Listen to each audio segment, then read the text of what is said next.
కృష్ణకుమారి గారు నమస్తే అండి. నమస్తే అండి. మేడం అంటే నిన్న తిరుపతిలో ఆలయాల మహాకుంభ్ ప్రారంభమైంది.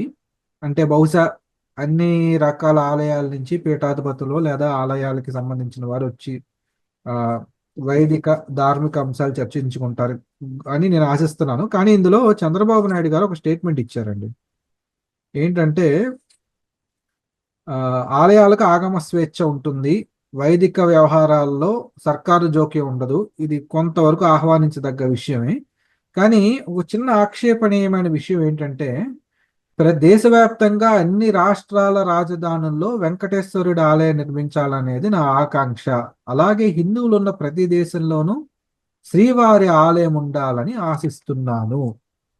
అంటే మనం ముఖ్యమంత్రులు, ప్రధానమంత్రులు, అలాగే చీఫ్ జస్టిస్లు ఇటువంటి వారి నోట్లో నుంచి వచ్చే మాటలు చాలా విలువైనవండి. అంటే దాని ఉమ్, అంటే ఏదో అంటారు చూసారా, ఒక ప్రామిసరీ నోట్ లాంటిది అనమాట. ఉమ్, ఎప్పుడైతే ముఖ్యమంత్రి గాని ప్రధానమంత్రి గాని నాకు ఇది ఇలా ఉండాలి అని నేను అనుకుంటున్నానని బయటికి చెప్తారో, మంది ఉమ్. వాసులు అందరూ కూడా అది ఏర్పాటు చేసేస్తారు. కొండ మీద కోతిని కూడా తీసుకొచ్చేస్తారు. అంటే తీసుకొస్తారు. నేను ఇది పాజిటివ్ గానే చెప్తున్నాను, విమర్శించట్లేదు. కానీ ఉమ్, అందులోనే ఆచితూచి చెప్పాలనేది నా ఆకాంక్ష. దేనికంటే ఇప్పుడు ఉమ్, ఇది కనుక ఇంప్లిమెంట్ చేయాలంటే దేశంలో ఉన్న అన్ని నగరాల్లోనూ, రాజధానుల్లో పైగా అన్ని ఉమ్. రాజధానుల్లోనూ శ్రీ వెంకటేశ్వర స్వామి ఆలయం నిర్మించాలని ఈయన భావిస్తున్నారు, ఆకాంక్షిస్తున్నారు. టిటిడి ఎంత వెచ్చించాల్సి వస్తుంది? టిటిడి దగ్గర డబ్బులు ఉన్నాయి సరే. అలాగే ప్రపంచంలో, భారతదేశంలో, అంటే అలాగే హిందువులు ఉన్న ప్రతి దేశంలోనూ శ్రీవారి ఆలయం ఉండాలని ఆశిస్తున్నాను. హిందువులున్న ఉమ్. అంటే మనకి ఇప్పుడు ప్రస్తుతం భారతీయులు చాలా దేశాల్లో సెటిల్ అయ్యి ఉన్నారు. రాష్ట్రాల్లో ఉన్న రాజధాని అన్నిటిలోనూ గుళ్ళు కట్టి, ల్యాండ్ కొనుక్కుని గుళ్ళు కట్టి, అలాగే ప్రపంచంలోని ఇండియన్స్ ఉన్న ప్రతి చోట టీటీడీ కట్టాలంటే ఎన్ని వేల కోట్లు అవుతుంది. అలాగే అదే డబ్బుని కనుక మన అమరావతి నవనగరాలు అంటున్నారు కదా, ఇదే చంద్రబాబు నాయుడు గారు, ఒక నగరాన్ని ఉన్న నవనగరాల్లో తక్కువలో పూర్తయ్యే నగరం ఏదో ఒకటి ఉంటుంది కదా, ఆ ఉమ్. నగరాన్ని టీటీడీకి దత్తతగా ఇచ్చి, అయ్యా మీరు ఇది కట్టండి, దీని నుంచి వచ్చే ఆదాయంతో మీరు దేశవ్యాప్తంగా గుళ్ళు కట్టుకోండి అంటే చాలా బాగుంటుందేమో కదా. ఏమంటారు మేడం? మీరు మాట్లాడింది 100% కరెక్ట్ అండి. ఇక్కడ ఏమైపోయిందంటే ఈ కూటమి ప్రభుత్వంలో చేరడము, చేరాల్సిన పరిస్థితులు రావటము, నిజానికి అలా అంతటి పరిస్థితులు లేవు. కానీ మోడీ గారి మాయాజాలంతో ఆ కూటమిలోకి వెళ్లాల్సి వచ్చింది. ఇప్పుడు ఇది చాలా దురదృష్టకరం. ఇప్పుడు మోడీ కళ్ళల్లో సంతోషాన్ని చూడాలను, లేకపోతే ఇంకొకరి భక్తుల కళ్ళల్లో సంతోషాన్ని చూడాలను మనం ఇవాళ ఈ మాట మాట్లాడాము అంటే 100% మనం చేయకపోయినా కానీ ఎంతో కొంతైనా చేయాల్సి ఉంటుంది. ఈ ఎంతో కొంత చేయాల్సిన దానికి మనం వెచ్చించాల్సిన ధనం ఎంత, ఆ ధనంతో ఇంకేం చెయ్యొచ్చు అనేది ఇక్కడ ప్రస్తుతం చర్చనీయాంశం. అసలు మామూలుగా కూడా మొదటి నుంచి టిటిడి దగ్గరున్న డబ్బుల్ని అలా మురగబెట్టుకోవటం, నా దృష్టిలో డబ్బుకున్న విలువ ఏంటి అంటే డబ్బు ఎంత వినియోగంలోకి వస్తే, ఎన్ని మంచి పనులు చేయగలిగితే డబ్బుకి సార్థకత ఉంటుంది. డబ్బుని సరిగా వినియోగించగలిగే వాళ్ళు ఉండాలి. అంటే దానికి విజన్ కావాలి, ప్లానింగ్ కావాలి. ఎన్నో అవసరాలు ఉన్నాయి వాళ్ళ సమాజంలో. మీరే చెప్తున్నారు అమరావతి గురించి. అమరావతి అతిపెద్ద అవసరం ఇవాళ మనకి. పైగా అదొక ఐకానిక్ సిటీగా తయారు చేయాలి అని అనుకుంటున్నప్పుడు, అలాగే పోలవరం, అలాగే వైజాగ్ స్టీలు, ఇలాంటి కార్యక్రమాలు బోల్డు ఉన్నాయి. చాలా డబ్బులు అవసరం ఉంది. దేవుడు కూడా ఏం చెప్తున్నారు? మానవ సేవే మాధవ సేవ అని చెప్తున్నారు. ఈ మూడు కూడా ప్రజలకు ఉపయోగపడేదే, ఏ ఒక్కరికో ఉపయోగపడే కాదు. ప్రజలంటే ఎవరు? ఎవరొస్తారు ప్రజలంటే? ఇప్పుడు ఒక అమరావతి వచ్చింది అంటే అక్కడ బోలెడు ఉపాధి దొరికితే, 10 మందికి పట్టెడు అన్నం పెడితే అదే కదా జనాలకు అవసరమైంది. రేపు పోలవరం వచ్చింది, వస్తే మనకి ఇబ్బడి ముబ్బడిగా నీరు దొరుకుతుంది. సాగునీరు, తాగునీరు దొరుకుతాయి మనకి. దొరికితే నీళ్లు లేక పంటలు వేసుకోలేని దుస్థితి నుంచి మనం ఇవాళ భూమి మొత్తాన్ని వినియోగంలోకి తీసుకొచ్చి సస్యశ్యామలం చేసుకోగలుగుతాం. ఇవాళ 4 ఎకరాల పొలం ఉన్న రైతు కూడా నా కొడుకు వ్యవసాయం చేయొద్దు అనుకుంటున్నాడు, గిట్టుబాటు కావట్లేదని. అదే ఒక 2-3 పంటలు చేతికి వస్తున్నాయి అనుకోండి, నీళ్లు వస్తున్నాయి అనుకోండి, వ్యవసాయమే గిట్టుబాటు అయితే ఆ ఈ ఉద్యోగాలు వస్తాయో రావో తెలియక. మరి నిన్న పంజాబ్లో పరిస్థితి ఏంటండి? ఉన్న పొలం అమ్మి పంజాబ్ పంపిస్తే దొంగ ఏజెంట్ ద్వారా సంఖ్యలేసి అక్కడ జైల్లో పెట్టడమే కాకుండా సంఖ్యలేసి భారతదేశానికి రిటర్న్ వచ్చింది.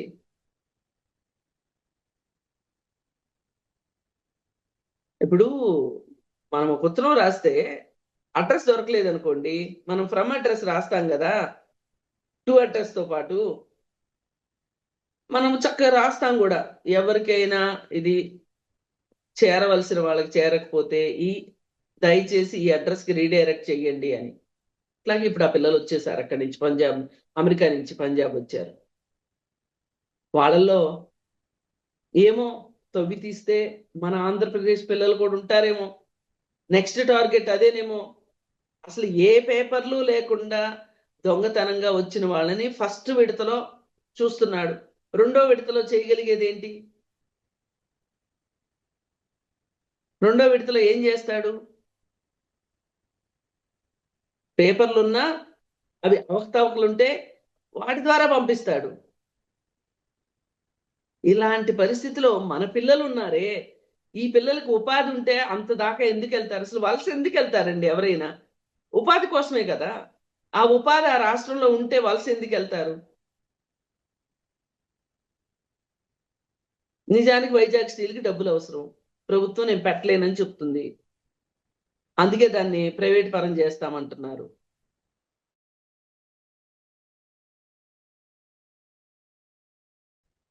ఇలాంటి కార్యక్రమాలు ఎందుకు చేయకూడదు?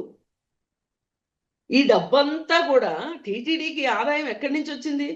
టీటీడీ ఏమన్నా వ్యాపారాలు చేసి సంపాదించిందా? భక్తులు ఇచ్చిన డబ్బులే కదా అవి. భక్తులు అంటే నా దృష్టిలో దానం ఎవరు చేయగలుగుతారు? గుప్త దానాలు ఎవరు చేయగలుగుతారు?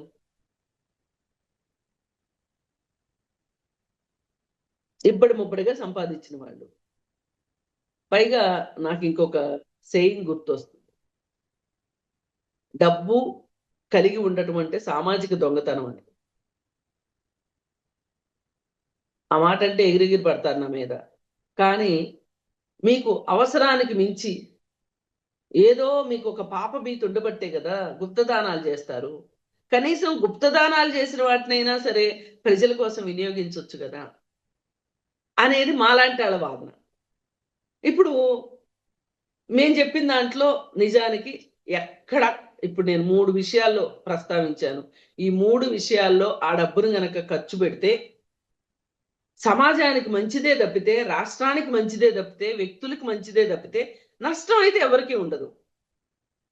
కానీ అలా ఎందుకు చెయ్యట్లేదు అంటే, మన భారతదేశంలో మనం దేనికి ప్రాధాన్యత ఇవ్వాలి, దేనికి ప్రాధాన్యత ఇవ్వకపోయినా పర్వాలేదు, దేనికి ఇస్తే నష్టము అనే విషయంలో విచక్షణ జ్ఞానం లేని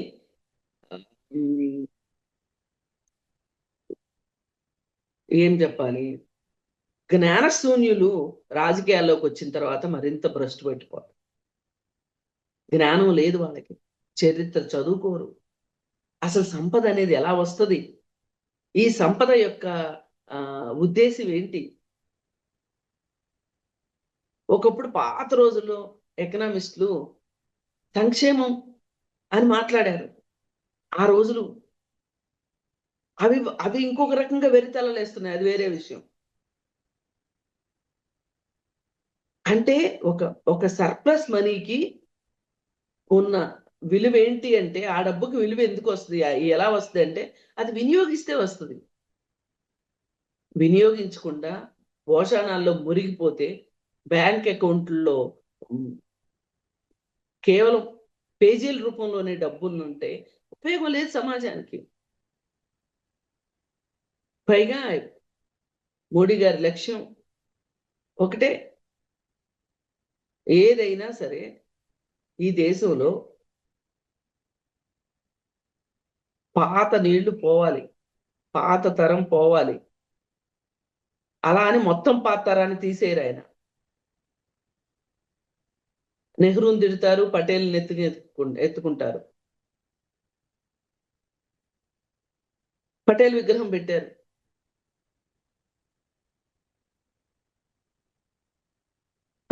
పటేల్ విగ్రహం పెట్టినప్పుడు కనీసం ఆ లోహాన్ని భారతదేశంలో తయారు చేసినా సరే ఇక్కడ మన పేదలకి కడుపు నిండేది, కార్మికులకి కడుపు నిండేది. ఇది నిజమైన మేక్ ఇన్ ఇండియా అంటే. కానీ ఆయన చేసింది ఏంటి, చైనా నుంచి తీసుకొచ్చాడు ఆ లోహం. మనం ఆ మాత్రం లోహాలు తయారు చేసుకోలేని దుస్థితిలో మన భారతదేశం ఉందా? ఎన్ని ఉక్కు కర్మాగారాలు ఉన్నాయి, ఇనుము ఉక్కు కర్మాగారాలు ఏమైపోయినాయి అవన్నీ? అసలు పంచవర్ష ప్రణాళికల ద్వారా మనం కట్టుకున్న కర్మాగారాలన్నీ ఏమైపోయినాయి? మనకేంటండి దుస్థితి? చైనా నుంచి ఆ లోహం తెచ్చుకోవాల్సిన అవసరం. Make in India, make in India అని వాగాడంబరమైన మాటలు చెప్పి ఈ భారతదేశంలో ఏమీ తయారు కాకపోయినా బయట నుంచి తయారై వచ్చిన వాటి మీద మేక్ ఇన్ ఇండియా ముద్ర వేసుకుని మనం సంతోషపడిపోతున్నాం. ఇదంతా ఎందుకు ప్రస్తావించాల్సి వస్తుందంటే, ఏ దేశంలో అయితే స్కూల్ భవనాలు పెచ్చులూడిపోయి దీనావస్థలో ఉంటాయో, అదే దేశంలో గుడులు కళకళలాడుతూ వెలిగిపోతుంటాయో, ఆ దేశానికి దుర్గతి పట్టినట్లే అని చెప్పారు పెద్దలు. ఇవాళ మన పరిస్థితి కాదా? మతాన్ని ఎందుకు సామూహికం చేస్తున్నారు? మతం వ్యక్తిగతం, అవునన్నా కాదన్నా. వ్యక్తిగతంగా ఉన్నంతసేపే భక్తిలా ఉంటది.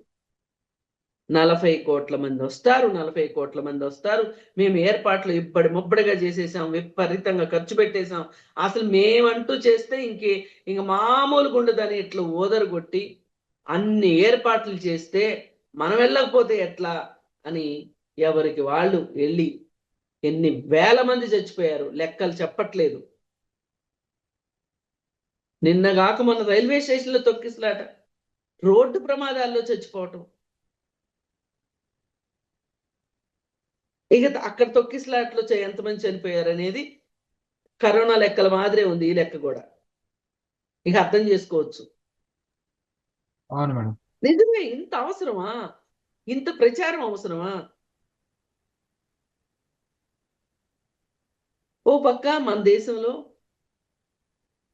అవకాశాలు లేక ఉపాధి కోసం వేరే దేశాల్లో సైన్యంలో చేరడానికి సిద్ధపడుతున్నారు మన యువత. ఎంత దారుణమైన పరిస్థితి! వీడు వెళ్ళాక ఉక్రెయిన్ యుద్ధంలో మన భారతదేశ యువత ఉన్నారండి, హైదరాబాద్ వాళ్ళు ఉన్నారు. తెలియకుండా చాప కింద నీరులా జరిగిపోతున్నాయి ఇవన్నీ. ఆంధ్ర వాళ్ళు కూడా ఉండుండొచ్చు. ఆ శవాలు తిరిగి వచ్చినప్పుడు కానీ తెలియట్లే ఎవరికైనా. ఈ పిల్లలు కూడా ఎక్కడికి వెళ్ళాము అని చెప్పట్లే. చెప్తే ఇంట్లో వాళ్ళు వెళ్ళనివ్వరని. ఈ ఇంట్లో వాళ్ళ కష్టాలు చూడలేక బాధ్యత గల యువత ఆ విధంగా వాళ్ళ జీవితాల్ని నాశనం చేసుకుంటున్నారు. ప్రమాదం టంచుల్లోకి వెళ్తున్నారు. మరి ఈ యువత అందరికీ ఇక్కడ మనకు పని దొరకాలి అంటే మనం విరివిగా వాళ్ళకి పరిశ్రమలు పెట్టాలి. పరిశ్రమల ద్వారానే ఉపాధి వస్తుంది. దీనికి డబ్బు ఉంది ఓ పక్కన. వాటిని మేము దేనికి దేనికి వాడతామన్నారు.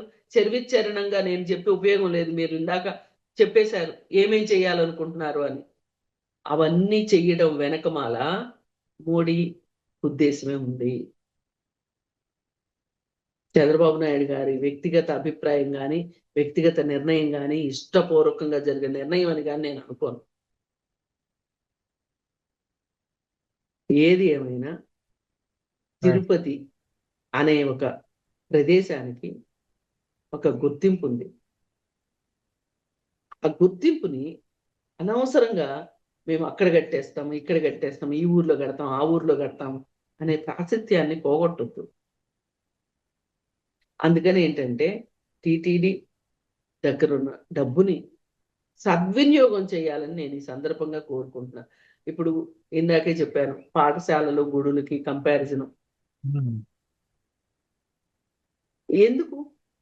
అదే ఈ రోజుకి మన దేశంలో ఇంకా మనం అక్షరాస్యత వైపు వెళుతున్నాం తప్పితే ఆ లక్ష్యాలు సాధించలేదు ఇంతవరకు. మనం పూర్తి అక్షరాస్యత లేదు మన దేశంలో, దేశం మొత్తం మీద. ఈ రోజుకి పోషకాహార లేమితోటి, రక్తహీనతతోటి ఈ రోజుకి న్యూ బార్న్ బేబీస్ చనిపోతున్నారు తల్లి రక్తహీనతతో ఉండటం వల్ల. పుట్టిన బిడ్డలు కూడా కొంతమందిని రక్షించుకోలేని పరిస్థితులు ఉన్నాయి. ఇట్లాంటి పరిస్థితులలో మనం ఉంటే ఇప్పుడు గుళ్ళు అవసరమా అంటే నాలాంటి వాళ్ళు అవసరం లేదు. బళ్ళు అవసరం అంటాం, కర్మాగారాలు అవసరం అంటాం, నగరాలు నగరాలను పెట్టుకున్నాం కదా.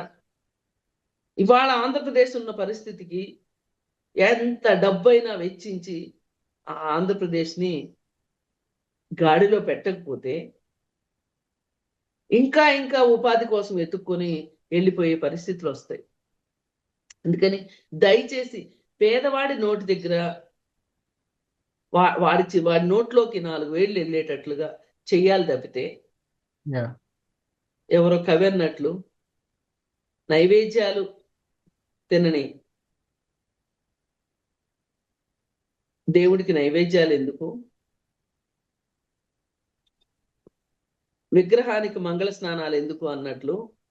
కానీ నేను మరీ అంతలా చెప్పట్లేదు. కానీ మీ ధూపదీప నైవేద్యాలు, మీ ఉత్సవాలు అవన్నీ యథావిధిగా చేసుకోండి. కానీ ఒక్కటే నా విన్నపం, టీటీడీ దగ్గర ఇబ్బడి ముబ్బడిగా ఉన్న డబ్బుని ప్రజా కార్యక్రమాలకు వాడండి. కావాలంటే టీటీడీ పేరే పెట్టండి, తప్పే ఉంది. అమరావతిలో ఒక నగరానికి టీటీడీ నగరం అని పెట్టండి. ఇలా డబ్బుని సద్వినియోగం చేసే దిశగా పాలకులు ఆలోచించాలని నేను కోరుకుంటాను. ధన్యవాదాలు మేడం కృష్ణకుమార్ గారు. ధన్యవాదాలు.